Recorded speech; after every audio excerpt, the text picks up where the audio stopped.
3, 2, 1. You ready? You're listening to the Real Pineapple Podcast Network.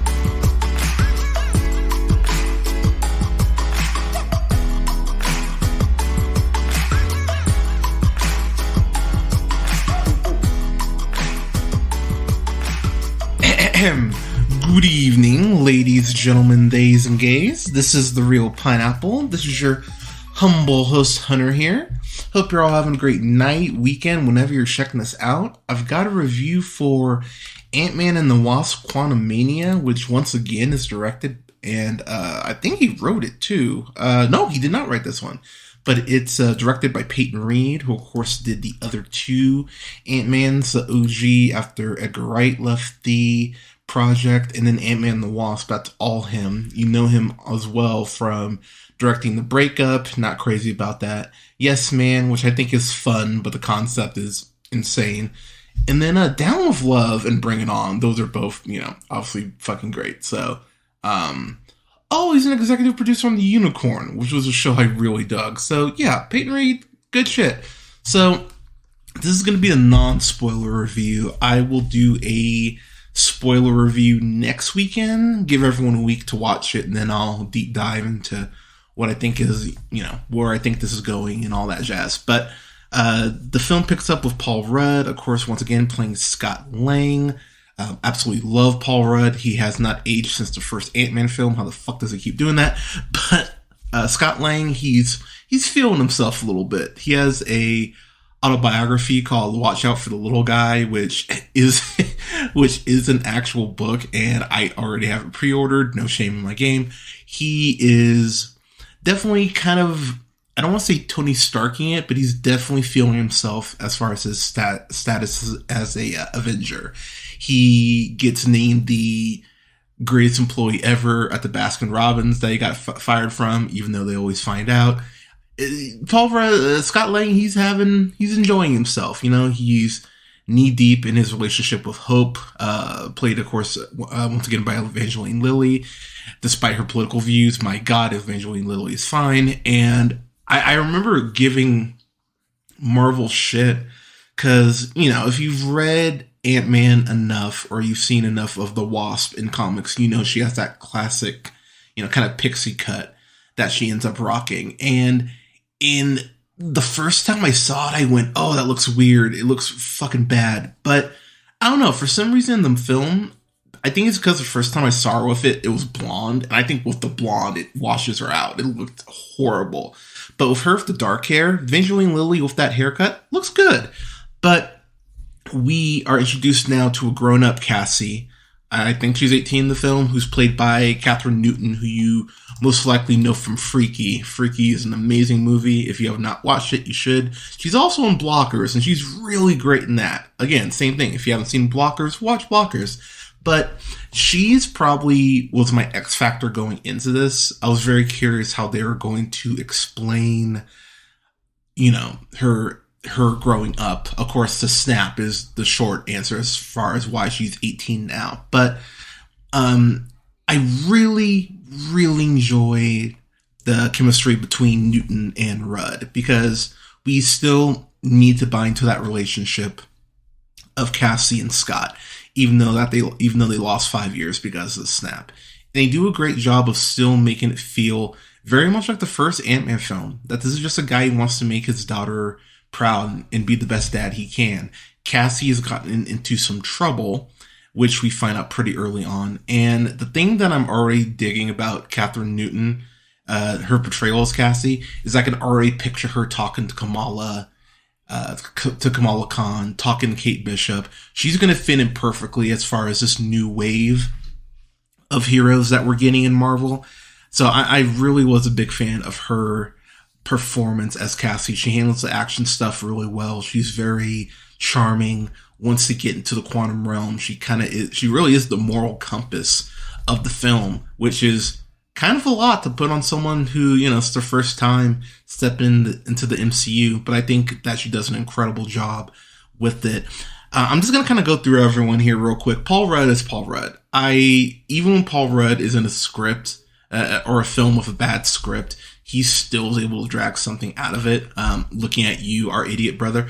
But but Paul Rudd is great in this, and there is an anger within Scott that this isn't a spoiler because this is in the fucking trailers, but I really dug how much once the villain, and I'll get to him in a moment, but once the villain pulls the rug out from under him, there's an anger to Scott that we really haven't seen, because Scott is so, happy-go-lucky and all that jazz. And yeah, we've seen these, it's almost kind of like Angry Raylan in Justified, where, you get these little pockets of Scott being pissed off. Like in the first Ant-Man when Darren Cross shoots Anthony, which is fucking tragic, by the way.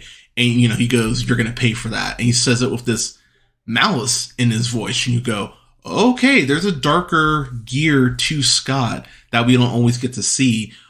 There's a point where he just yells Kang's name, and I actually got goosebumps. I went, God damn, like, there is an anger to Scott that I love in this movie, especially in the last big third, where it is, the Ant family versus Kang. So let me get to the aforementioned Kang.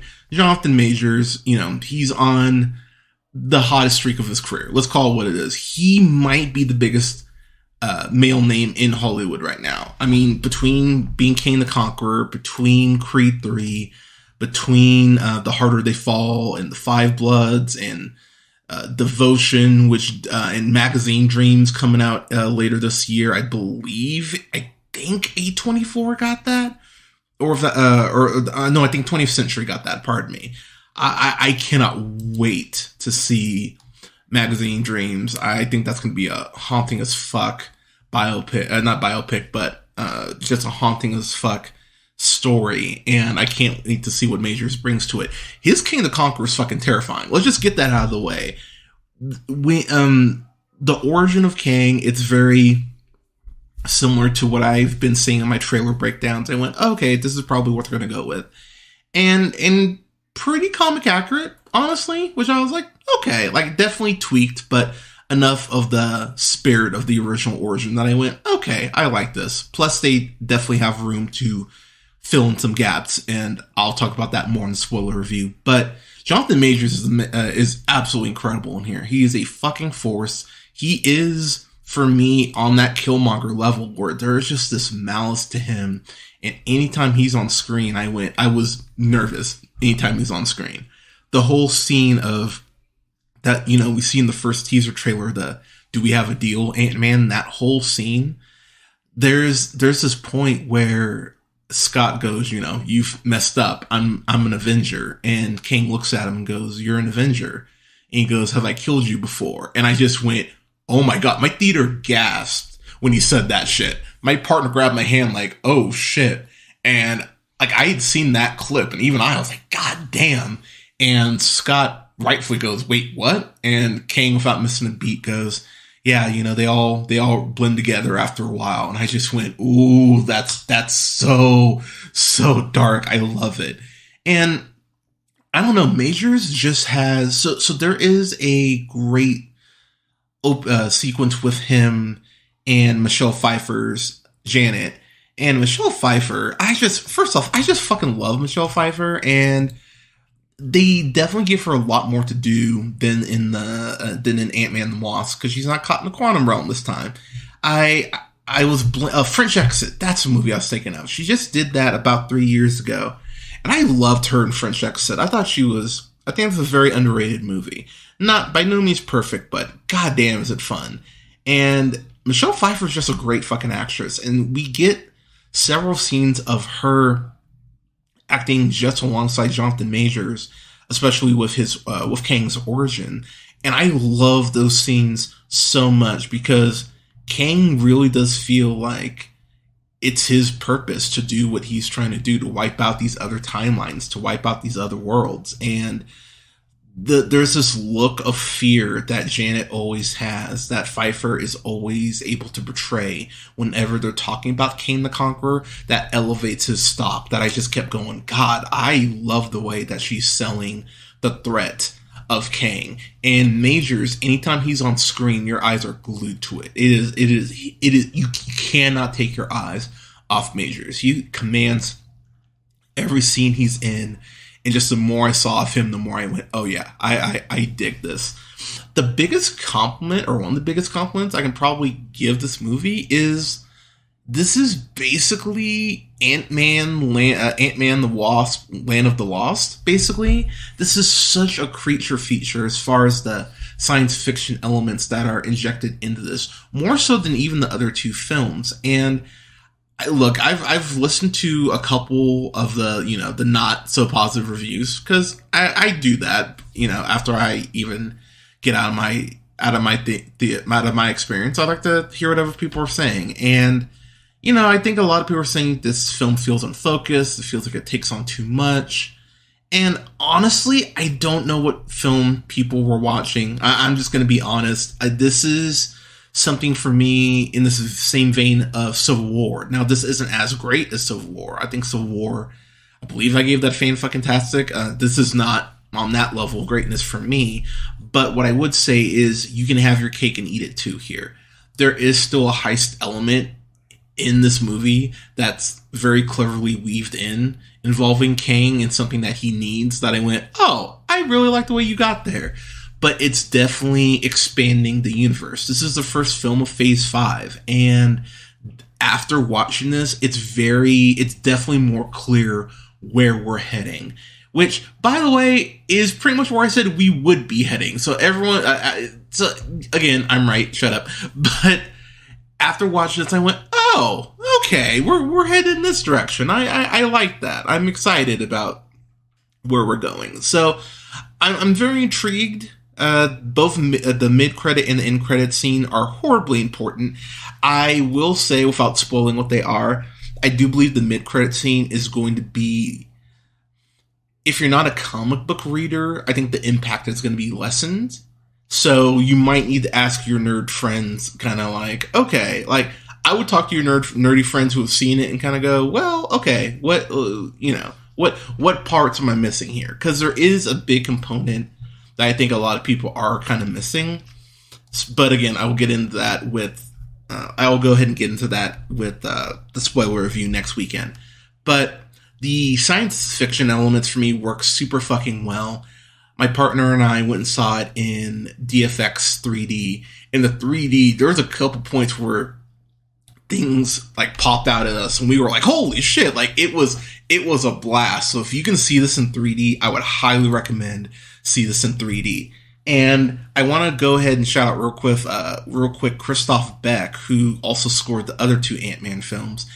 This film has my favorite iteration of the Ant-Man theme, which I think is right there with the Black Panther theme. I love the Ant-Man theme, and the way they remix it here for this movie works so fucking well. There are going to be people who just, I've been saying this, and I think we're just at this point where I think the MCU ended for a lot of people after Endgame, and that's fine. If you're not watching these anymore and keeping up with them like a lot of us are, totally fine, fair enough, to each their own. But I'm still just so happy with what Marvel is producing. I will already say, and just get it out of the way, Captain America New World Order next year, that is my most anticipated film next year. I cannot wait for Captain America New World Order. That is like Thursday night, I will be there with bells on. I cannot wait for that fucking movie. But I will say, with Marvel, the rumor being that we're going to be getting 2 to 3 movies a year, and then we're going to be getting 2 Disney Plus shows and maybe a Marvel special presentation moving forward, I'm fine with them scaling back a little bit. Like, I mean, it's Marvel. I'll watch pretty much whatever the fuck they put out. But at the same time, they want to scale back a little bit and fine-tune these more. Cool. I'm fine with that. But I like this more than Ant-Man and the Wasp, just because the performance of Majors is that. The performance of Majors alone gets this to a B for me. I think he's that fucking excellent in it. And when you see Kang fucking shit up, it is horrifying. The way that he kills was so little emulsion, and just it's amazing. So I really dug this. I love the action stuff that we get. I didn't mention him yet, but Michael Douglas brings this amazing gravitas to the role of Hank Pym, and he gets more to do in this movie, and it's really cool to see Janet, Hope, and Hank having to talk their shit out, because I think we all kind of forgot that Janet gets home from the quantum realm and, it's all, it's sunshine and rainbows, but she was down there for 30 years. And the fact that, she has to wrestle with her own demons as far as what she potentially did in the quantum realm. I love that. And that's a nice subplot that I think wraps itself up very well, still with room to kind of dig in more if they wanted to. But for right now, I think I gave Love and Thunder an A-. That sounds right. But if y'all remember when I reviewed that, I said it's right on that B+, A-, tilt. After rewatching it a few times, while I do enjoy it, I'd probably go B+ now for Love and Thunder, probably. I still really enjoy it, but I'd probably say B+. This, for me, is a solid A. I had so much fun with this fucking movie, and I might go see this again. I didn't get high before I saw this before I saw this, and I'll be honest, the 3D felt lost on me because of that. And not lost on me, but that was a missed opportunity. If you do smoke weed or you want to just get a little buzz at the theater, I think the 3D would actually make your experience more fun. But I enjoyed this so much. And I cannot wait to see where we're heading. I will throw out my theories next weekend during the spoiler review. But yeah, I enjoyed this. I enjoyed this quite a bit. So yeah, go see this. If you're a fan of the Ant-Man character, you will have fun with this. But Ant-Man and the Wasp, Quantumania, what did you think of it? Let us know in the comments. You can follow yours truly on the Twitter at jhunterrealpineapple. Go ahead and follow my link tree. That's where you can find everywhere to listen to the show. You can like our Facebook pages, all that jazz. But you can like, share, subscribe. Please rate the show as well. You can find us on SoundCloud, Apple, Google Podcasts, Podbean, Stitcher, iHeartRadio, Spotify, Amazon Music, TuneUp, and Samsung Podcasts at The Real Pineapple. You can like both our pages on Facebook at Real Pineapple and Real Pineapple Games, and The Real Pineapple. That's REEL Pineapple. You can follow me on Instagram at jhunterrealpineapple. You can follow me on Letterboxd at Black Shazam. And you can follow me on TikTok at Black Shazam as well. But everyone, thank you so much for listening. This upcoming week, we'll have, as we're getting near the end of the month, we will have reviews for Black Cinema Showcase, including Shaft. We're going to have reviews up for Watchmen. And I have a review up for Malcolm X as well as the Idris Elba film Beast, which I'm really excited to get that review up. And I feel like I might be missing one. But yeah, we'll have those reviews coming up for y'all. But everyone, thank you so much for listening. Please stay safe out there. Take care of each other. Happy Black History Month again. And we'll talk to you soon.